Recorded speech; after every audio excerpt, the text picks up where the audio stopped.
Bonjour à toi et bienvenue sur cette nouvelle vidéo que j'avais envie de faire, que je vais intituler Elle et lui, comment se comprendre. Un truc de ce genre que je vais intituler. Pourquoi je fais ce genre de vidéo? Alors c'est certainement pas pour être dans le contrôle de l'autre ou pour vouloir le changer, etc., etc., parce que je pars du principe que on ne peut pas changer l'autre tant que lui-même n'a pas décidé. Le changement vient seulement de l'intérieur de soi et on ne pourra jamais changer l'autre. Et auquel cas, si vous voulez changer l'autre, peut-être posez-vous la question sur pourquoi vous êtes avec cette personne.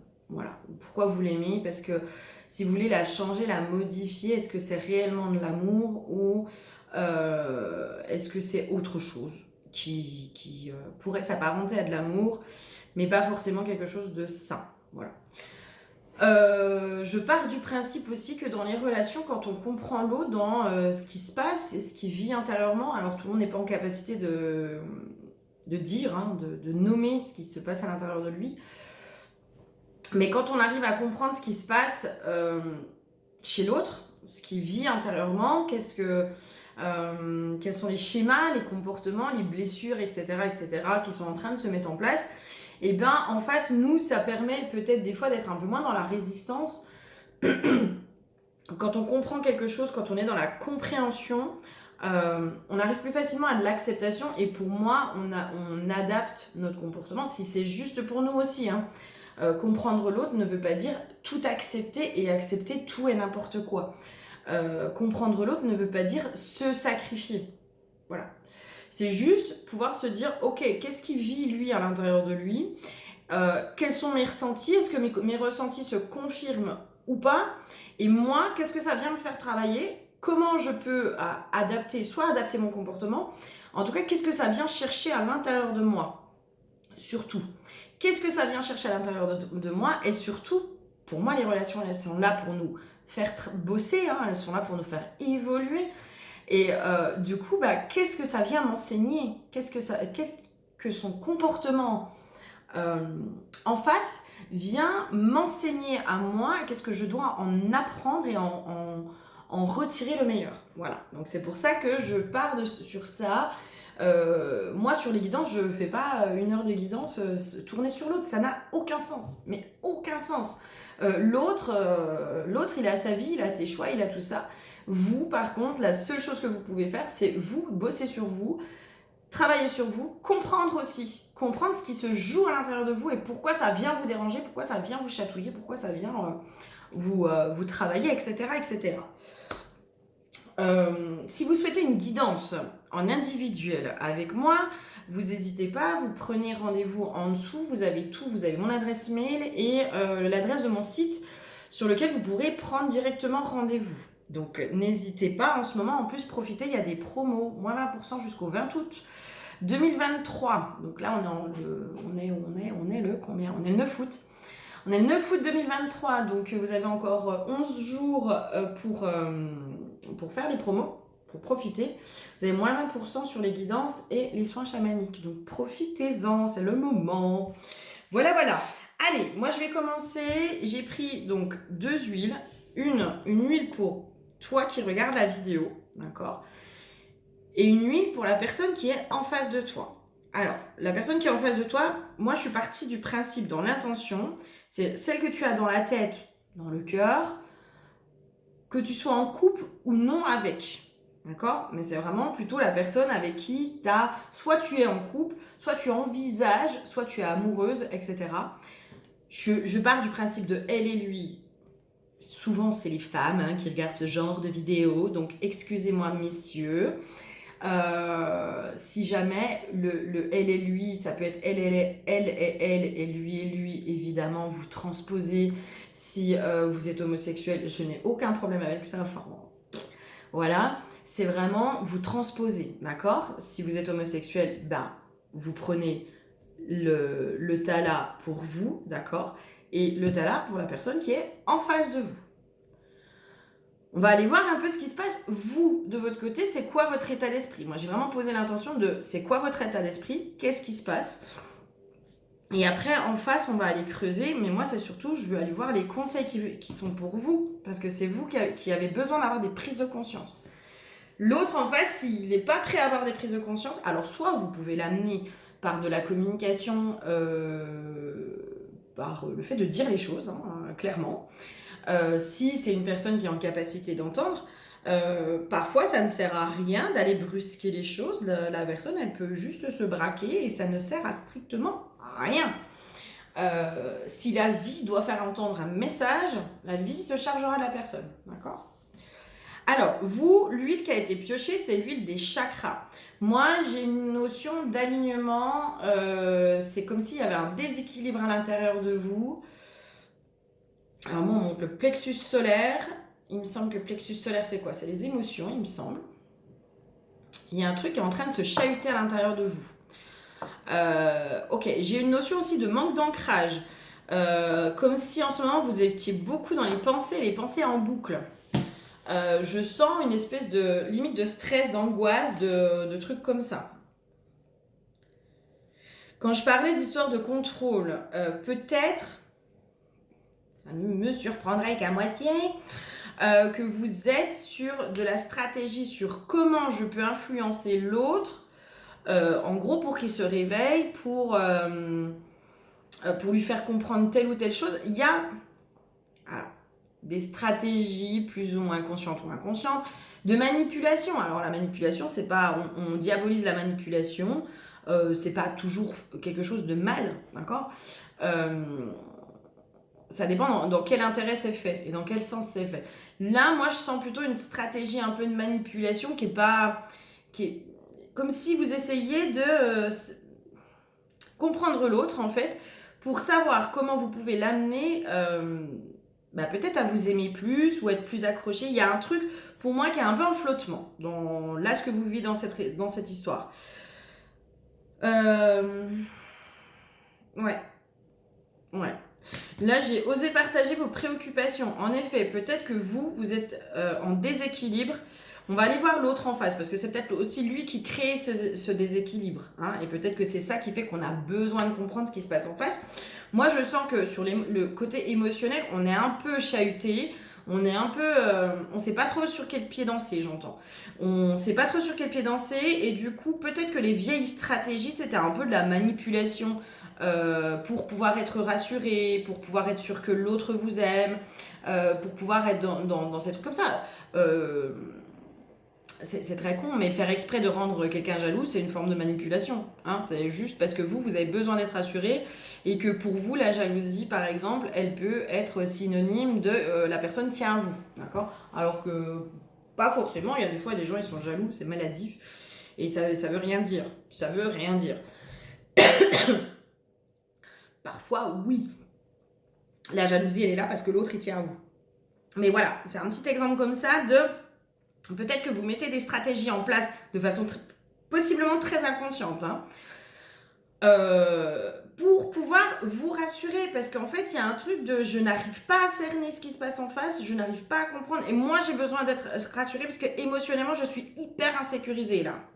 J'ai un truc comme ça. L'autre en face, l'huile, j'ai eu l'animal. D'accord ? Animal, moi ça me fait vraiment penser aux instincts primaires. Notion de chasse, j'ai une notion de chasse, de proie, peut-être de fuite. Et la tribu. Alors, la tribu. Moi, ce qui me vient, c'est peut-être quelqu'un qui a du mal à se détacher de sa tribu. Alors, soit ses amis, soit sa famille. Mais qui a peut-être de la difficulté à s'investir avec vous parce qu'aujourd'hui, trop pris par les choses extérieures. Ça peut être la famille, les amis, le travail, enfin quelque chose comme ça. Il y a quelque chose comme ça qui empêche en fait. J'ai une notion de fuite. Hein. Moi, pour moi, c'est quelqu'un qui peut être un peu dans la fuite là. Un peu dans la fuite, c'est pour ça l'histoire de l'animal. J'avais une notion de chasse, proie, fuite, quelque chose de cet ordre-là. D'accord ? On va aller creuser un peu du côté de celui qui est en face de vous, voir un peu ce qui se passe vraiment dans la matière, dans comment il agit, d'accord ? Et après, on va aller voir c'est quoi, pourquoi il agit comme ça, d'accord ? De façon consciente ou inconsciente, pour moi, je pense que la plupart du temps, on a des réactions qui sont inconscientes. Là, si on est quelqu'un qui est un peu dans la fuite, c'est possiblement très inconscient. Hein. La fuite, blessure de rejet. Ça peut être autre chose, hein, mais ok, c'est quoi?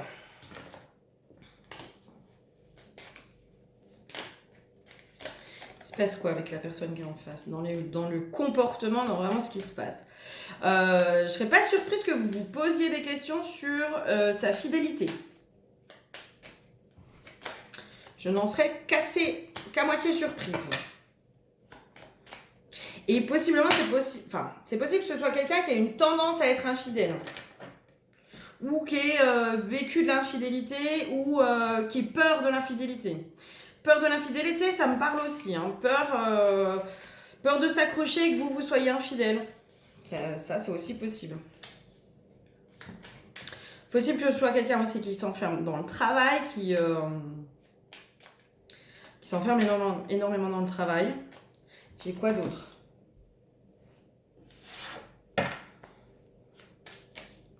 C'est quoi le comportement de l'autre, la personne qui est en face? Là, j'ai quelqu'un qui a un peu flippé encore.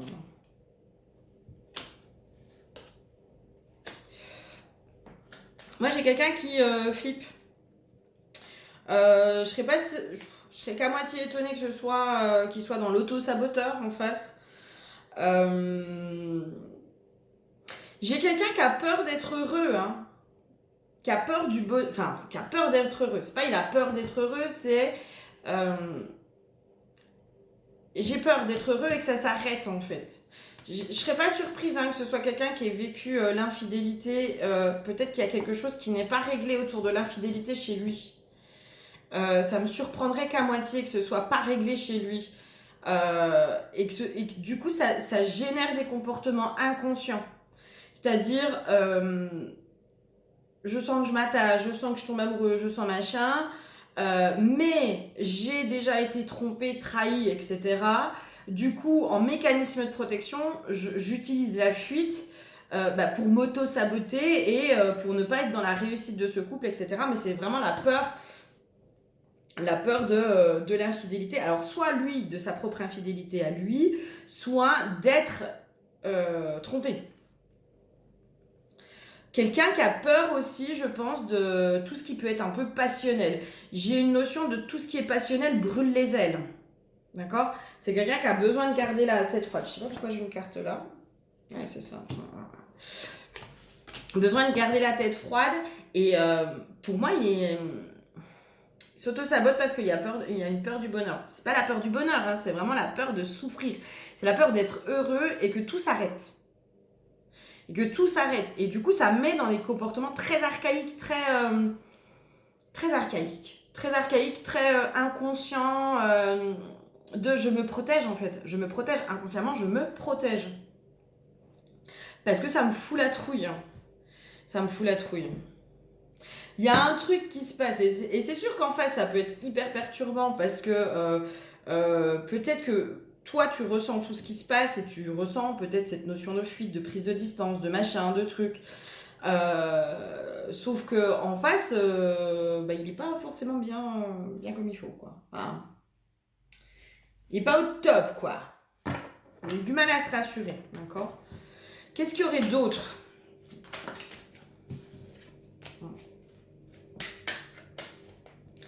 Quelqu'un qui a besoin de se défaire de ses blessures du passé, hein, vraiment. Il y a vraiment quelqu'un qui a besoin d'apaiser les choses du passé, d'apaiser. Il y a une notion aussi de remettre en conscience en fait les choses du passé. Pour moi, ces comportements sont en lien avec les blessures du passé. Et j'ai l'impression que c'est quelqu'un qui a pas du tout conscience de ce qu'il met en place. Là, on est vraiment dans quelque chose des comportements hyper inconscients. J'ai une notion peut-être aussi quelqu'un qui inconsciemment pense qu'il ne mérite pas de tout avoir, qu'il ne mérite pas d'être heureux, qu'il ne mérite pas tout ça, quoi. Il y a des choses qui sont pas... J'ai limite quelqu'un qui pourrait...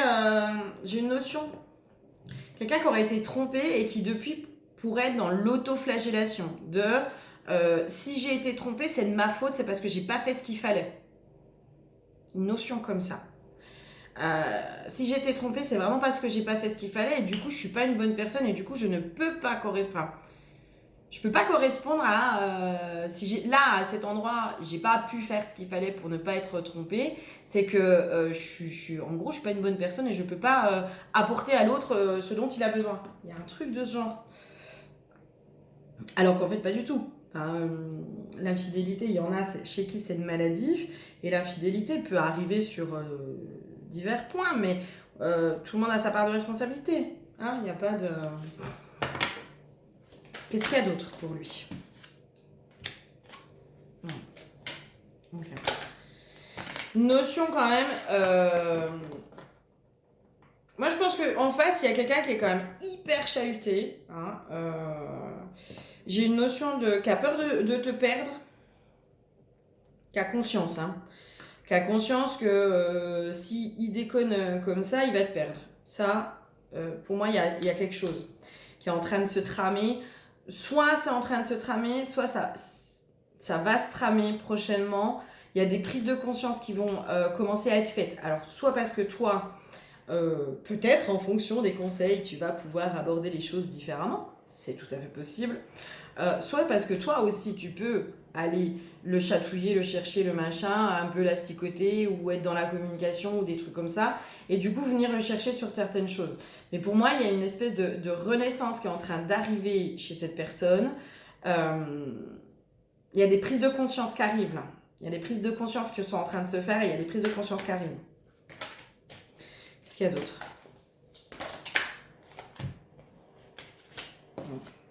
C'est quelqu'un qui, je pense, en a marre d'être en lutte avec lui-même.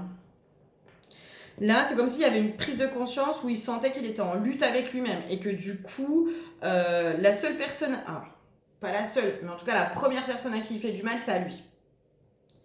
Et c'est quelqu'un qui commence à vouloir... j'ai une notion de pouvoir trouver la paix dans son cœur. Pouvoir trouver la paix dans son cœur. Et je serais pas surprise que ce soit quelqu'un qui bouge un peu là pour aller à l'intérieur de lui, pour rentrer en combat avec lui-même, mais rentrer en combat avec ses parts d'ombre, avec son démon intérieur, quoi. J'ai une notion comme ça, ouais, quelqu'un qui va enfin rentrer en combat avec son démon intérieur pour pouvoir se sentir mieux. Donc c'est plutôt positif, d'accord? Ça, moi, je trouve ça hyper positif de son côté. Il y a des choses qui vont bouger hein, de son côté, ça c'est clair. Toi, de ton côté, du coup, c'est quoi les conseils? Qu'est-ce que ça vient te faire travailler déjà? Qu'est-ce que ça vient te faire travailler, toi, de ton côté? Qu'est-ce que tu as à comprendre? Je préfère celui-là. Qu'est-ce que tu as à comprendre et qu'est-ce que ça vient te faire travailler? Moi, j'ai une notion, ça vient te faire bosser le détachement et le lâcher-prise. Il y a une notion comme ça, quand même, que ça vient te faire travailler. Ça vient te faire travailler aussi que, oui, ok, en face, tu vois un peu ce qui se trame et ce qui se passe, mais là, aujourd'hui, peut-être qu'il faut que tu te recentres sur toi. Peut-être que tu es une ancienne infirmière sauveuse et tout ce que tu veux, et peut-être que ça vient chahuter, tu sais, ton côté sauveuse. Et que là, en fait, on est en train de te dire, non, l'autre, la vie, elle s'en charge. La vie, elle se charge de lui et si il doit bouger, il doit aller à l'intérieur de ses blessures, il ira. Mais tu ne peux pas le forcer, tu ne peux pas. Tu peux l'aider, tu peux l'accompagner, tu peux lui donner des conseils, être à son écoute, tu peux faire plein de choses comme ça. Par contre, tu ne peux pas faire les choses à sa place et tu ne peux pas le forcer à le faire. Il n'y a que par la douceur et toi, de ta façon à toi d'agir, de réagir ou de faire les choses, ou peut-être de te remettre en question suite à des conflits ou quoi que ce soit, que tu vas pouvoir lui enseigner comment on fait, d'accord? Toi, là, les conseils, c'est vraiment, on est en train de te dire, mais quand tu sens que tu vas être dans la sauveuse, quand tu sens que tu pourrais aussi peut-être te perdre, et du coup que tu peux être dans tes vieilles stratégies de manipulation, là, qui font que tu as besoin d'être rassuré, donc tu vas mettre en place des choses, machin, pour pouvoir être rassuré parce que tu es envahi par tes pensées, tu es envahi par tes émotions, parce que tu sais pas comment te positionner, parce que si, parce que ça.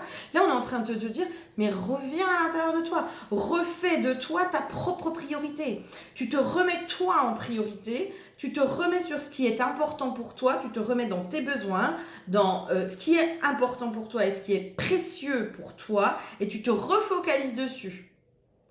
Alors, c'est un exercice, d'accord? Mais c'est vraiment le truc de, ouais, ok, là, bien sûr que ça peut te préoccuper, mais il faut pas que ça prenne toute la place. Et c'est peut-être ça qu'on est en train de te dire.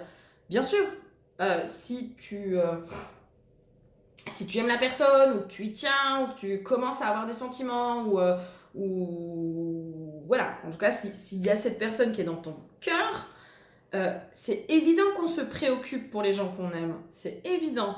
Sauf que là, on est en train de te dire, tu t'en préoccupes, d'accord? Mais toi, tu ne peux rien faire. En soi, tu ne peux rien faire. La seule chose que tu peux faire, c'est te recentrer sur toi et peut-être lui enseigner comment on fait, quoi. Comment on fait pour prendre soin de soi, comment on fait pour s'occuper de ses blessures, comment on fait sur, ben là, moi, je vais pas bien, j'ai mes blessures, j'ai machin, mais comment on fait pour avancer dans ces blessures. Et peut-être que là, à cet endroit-là, pour moi, tu deviens une enseignante. Qu'est-ce que tu dois comprendre d'autre?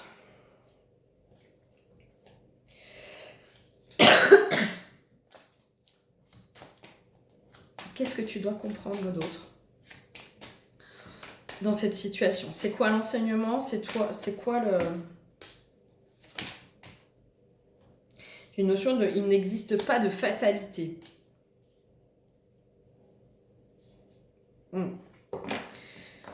Ouais, ok. Il y a une notion de... Il n'existe pas de fatalité. En fait, tout est énergie. Tout est énergie. Et plus tu vas, toi, fixer sur l'autre, plus tu vas lui bloquer ses propres énergies aussi, tu vois. Plus tu vas empêcher la vie d'agir aussi. Parce que toi, inconsciemment, je sais pas comment dire, je vais essayer de t'expliquer, mais je vois un peu le message, je vois un peu la compréhension qu'il doit y avoir. Toi, plus tu es focalisé, quand on parle de magie, on va repartir sur un truc comme ça. Quand on parle de magie noire, on peut parler aussi de sorcellerie moderne. C'est les pensées négatives qui sont envoyées à quelqu'un, d'accord? Quand tu as des pensées négatives vis-à-vis de quelqu'un, en gros, tu lui envoies de la merde. Donc, tu peux, inconsciemment ou des fois consciemment, le bloquer, d'accord? Donc ça veut bien dire que tout est énergie. Maintenant, l'autre est libre d'accepter ou non la merde que tu lui envoies, est libre de se protéger ou de pas s'en protéger. Mais ça, après, chacun son truc, chacun ses failles, chacun ses enseignements aussi. Donc toi, si demain tu commences à souhaiter, moi j'en sais rien, mais concrètement, j'espère, voilà. N'expérimente pas ça, mais si demain tu commences à souhaiter tous les jours et plusieurs fois par jour qu'une personne, je sais pas, on va partir sur un truc très con, mais tombe en panne avec sa bagnole, c'est très con, tu crées, tu envoies quelque chose à l'univers, tu envoies une information à l'univers et tu peux agir un peu comme ça. En tout cas, tu peux bloquer la personne. Tu peux lui envoyer de la merde, en gros. Tout comme tu peux envoyer du positif, hein, on n'est pas obligé d'envoyer que du caca, on peut envoyer aussi du positif. Quand on dit je t'envoie des pensées positives pour ta guérison, je t'envoie du courage, je t'envoie de l'amour, je t'envoie les énergies, elles font pas le point, enfin elles disent pas c'est bon, c'est pas bon, oh bah si c'est pas bon j'envoie pas, mais si c'est bon j'envoie. Non, du moment où tu as des pensées, où tu as des machins, bah, tu envoies quelque chose à l'univers, tu envoies une information énergétique à l'univers qui redistribue les choses. Qui parfois te les renvoie aussi. Hein. N'oublions pas ça. Donc, maintenant que tu as compris ça, que tu envoies des choses avec tes pensées. Si toi tu es focalisé sur lui, sur sa guérison, sur il va pas bien, je suis stressée, machin, tu vois, enfin, si tu es focalisé que sur lui, tu lui envoies aussi des pensées. Là, ce qu'on te demande, c'est d'arrêter d'envoyer quoi que ce soit, enfin, tu peux éventuellement envoyer de l'amour, mais à la limite, souhaiter que la vie mette en place les choses sur son chemin, si c'est juste pour lui, pour qu'il puisse avancer et évoluer, et se libérer de ses propres blessures. Ça, éventuellement, tu vois. Mais si tu es focalisé sur lui, à te poser des questions, est-ce que machin, est-ce que truc, et ben toi, c'est comme si en fait, inconsciemment, tu bloquais sa propre évolution et tu bloquais l'univers dans ce qui doit se passer. Donc là, c'est pour ça qu'on est en train de te dire que recentre-toi sur toi et les choses devraient pouvoir se débloquer en face. D'accord ? il y a vraiment cette notion de il n'existe pas de fatalité. Et ça, j'en suis convaincue, nous sommes créateurs de notre vie par nos pensées, par ce qui se passe à l'intérieur de nous, conscientes ou inconscientes. Hélas, nos pensées inconscientes prennent beaucoup plus de place. Et vu qu'elles sont inconscientes, on ne se rend pas compte de ce qu'elles mettent en place, d'accord? Mais on est créateur, il n'y a pas... J'y ai cru pendant longtemps, hein, l'histoire de la destinée, de quand deux personnes doivent se trouver, enfin, qu'en gros, on n'avait pas tant que ça du libre arbitre. Et en fait, aujourd'hui, moi, dans mon cheminement, dans mes compréhensions, dans là où j'en suis, je suis de plus en plus convaincue que nous sommes le Dieu de notre propre univers, ou la déesse de notre propre univers, et que nous sommes complètement créateurs de notre vie. Le seul problème, qui n'est pas un petit problème, c'est que nous sommes à 80% gouvernés par notre inconscient, donc par nos peurs, par nos croyances, par le karma familial, par nos vies karmiques, par toutes ces choses-là, et que parfois le conscient ne vient pas suffisamment faire péter. D'où l'histoire de pouvoir aller travailler sur soi et d'aller remettre l'inconscient au conscient et de comprendre ce qui se passe à l'intérieur de soi, qu'est-ce que ça vient jouer, qu'est-ce que ça vient faire travailler, etc., etc., etc. Et là, moi, c'est vraiment le message, c'est il n'existe pas de fatalité. C'est toi, en fonction de tes énergies, que tu peux faire bloquer l'abondance ou la faire entrer dans ta vie. D'accord? Voilà, j'ai vraiment ça. Donc, recentre-toi sur toi, recentre-toi sur ce qui est précieux pour toi. Au moment où je te disais ça, j'ai une guêpe. Alors, je ne sais pas par où elle est passée, parce que je ne l'avais pas vue avant.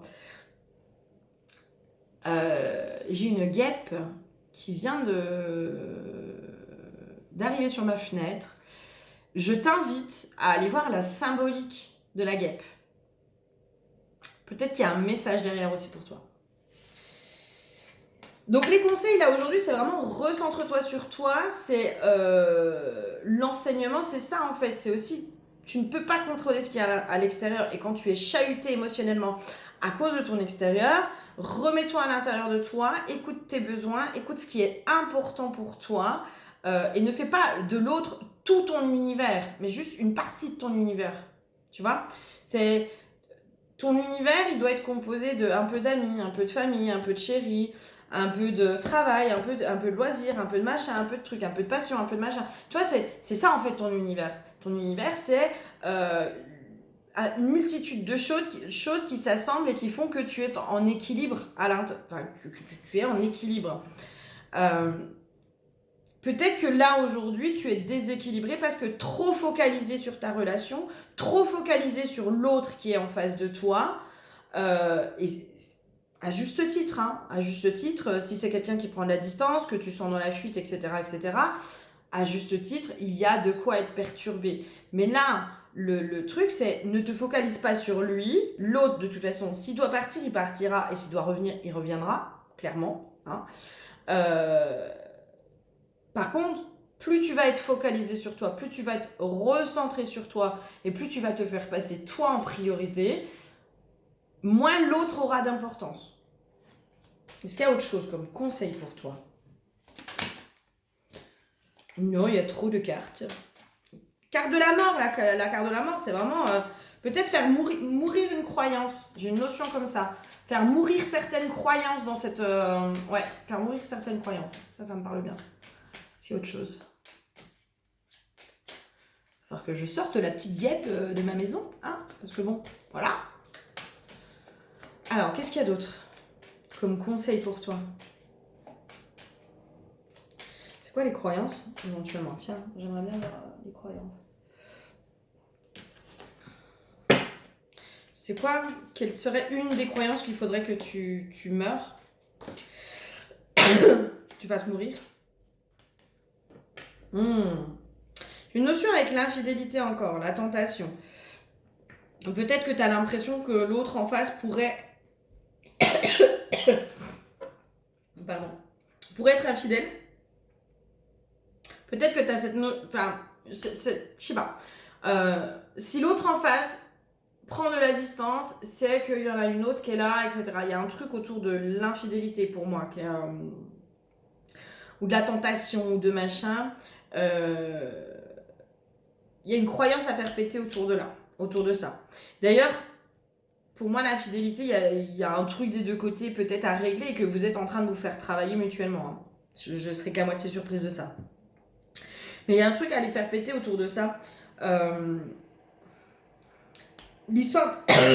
Pardon. L'histoire de la tentation, c'est comme si il y avait une notion... Je l'ai, hein, et c'est comme si on voulait pas m'empêcher de le dire, mais c'est comme si au niveau de la tentation, j'avais le truc en tête. Hein. J'aimerais bien qu'il revienne. En fait, c'est comme si tu veux, peut-être t'as la croyance de s'il y a des femmes qui sont plus jolies autour de lui ou machin, la tentation sera beaucoup plus forte, et du coup l'infidélité, etc., etc. Alors pour moi, c'est pas vrai, parce qu'il y a des femmes qui sont magnifiques et qui se font quand même tromper. Donc c'est pas une question de beauté, c'est pas une question, voilà, se faire tromper, c'est pas une question de beauté, d'intelligence, d'attraction, de quoi que ce soit. C'est beaucoup plus complexe que ça. Je suis convaincue qu'à certains endroits, parfois l'infidélité sauve des couples. Euh, voilà. Parfois, à certains endroits, des hommes ou des femmes ont besoin d'aller voir ailleurs pour finalement se prendre en pleine tronche qu'ils aiment leur femme ou qu'ils aiment leur mari. Et parfois, ça peut sauver certains couples, d'accord? Et c'est pas parce que la personne avec qui tu es ou que tu as dans le cœur est entourée de beaucoup de monde que forcément la tentation est beaucoup plus flagrante. Il peut y avoir des gens qui sont parfaitement isolés, mais s'ils ont envie d'aller voir ailleurs, ils iront voir ailleurs. Et tout comme il y a des gens, des hommes ou des femmes qui peuvent être entourés de beaucoup de monde et pour autant être très fidèles. Voilà. Et c'est comme s'il fallait que tu ailles faire péter cette croyance, quoi. C'est pas parce que l'autre il est isolé qu'il sera pas infidèle, hein. C'est pas vrai, ça c'est du flan. C'est du flan. Ça c'est du blabla qu'on se raconte à soi-même. Et peut-être que là, la personne avec qui t'es ou que t'as dans la tête, dans le cœur, c'est peut-être une personne qui est beaucoup entourée, qui a beaucoup d'amis, qui voit beaucoup de monde, etc. Qui est pas isolée, en tout cas je sens pas quelqu'un d'isolé. Et peut-être que c'est toi, ça te fait peur, ça vient réveiller la peur d'être trompé. Et en fait, on est juste en train de te dire, mais va faire péter cette croyance, cette peur au niveau de l'infidélité, parce qu'en fait, qu'il soit entouré ou qu'il soit pas entouré, c'est pas ça qui va faire qu'il va aller voir ailleurs ou qu'il n'ira pas voir ailleurs. Voilà, ça c'est une des croyances peut-être qu'il faut que tu ailles travailler et faire péter. Voilà, j'espère que cette petite vidéo t'aura aidé, apporté quelque chose. Si tu as besoin qu'on aille un peu plus loin, creuser sur une guidance, tu n'hésites pas, tu peux aller directement sur mon site pour prendre rendez-vous avec moi. En attendant, je te fais tout plein de gros bisous et je te dis à très bientôt. Bisous, bisous.